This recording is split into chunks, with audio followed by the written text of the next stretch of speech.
మిర్చికి క్వింటాలకు 11,781 రూపాయలు ఇస్తాము, కొనుగోలు చేస్తాము అని చెప్పినారు క్వింటాలకు. ఆశ్చర్యం కలిగించే విషయం ఏంటంటే ₹1 ఇవ్వాల. పొగాకు కొనుగోలు చేస్తామన్నారు, పొగాకు కొనుగోలుకు కూడా ఎక్కడ కూడా చేసిన పుణ్యం కట్టుకోలేదు. మామిడికి ₹12 కొనుగోలు చేస్తామన్నారు కిలోకు, ఒక రైతుకు మంచి చేయలేదు. ఉల్లికి క్వింటాలకు 1200తో కొనుగోలు చేస్తామని చెప్పినారు, చేతులు ఎత్తేసారు.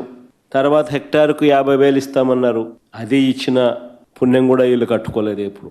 సో అన్ని రకాల కూడా ఈ క్రాప్ అన్నది నీరుగార్చేశారు. ఆర్బీకేలు అన్నది నిర్వీర్యం చేసేశారు. ఇన్పుట్ సబ్సిడీ ఇచ్చే కార్యక్రమాలు పట్టించుకున్న పరిస్థితుల్లో లేవు. ఉచిత పంటల బీమా ఎత్తేసినారు. ఏ పంటకు కూడా గిట్టుబాటు ధరలు రాని పరిస్థితిలో రైతు తీవ్రంగా ఈ 16 నెలలు 17 నెలలు చంద్రబాబు నాయుడు గారి పాలనలో నష్టపోయిన పరిస్థితులు మనం చూస్తూ ఉన్నాం.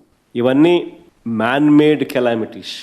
నిజంగా ఉచిత పంటల బీమా చూస్తే మన హయాంలో అప్పట్లో దాదాపుగా గమనించినట్టయితే మన హయాంలో 7,800 కోట్ల రూపాయలు ఉచిత పంటల బీమా కింద మనమే ప్రభుత్వం తరపునే మనమే రైతులు రూపాయి కట్టాల్సిన పని లేకుండా మనమే ప్రతి ఎకరాకు ఈ క్రాప్ చేసి 54,55,000 మంది రైతులకు తోడుగా నిలబడుతూ దాదాపుగా 7,802 కోట్ల రూపాయలు మనం ఖర్చు చేసి మనం రైతులకు ఇన్సూరెన్స్ సొమ్ము ఇప్పించగలిగాం.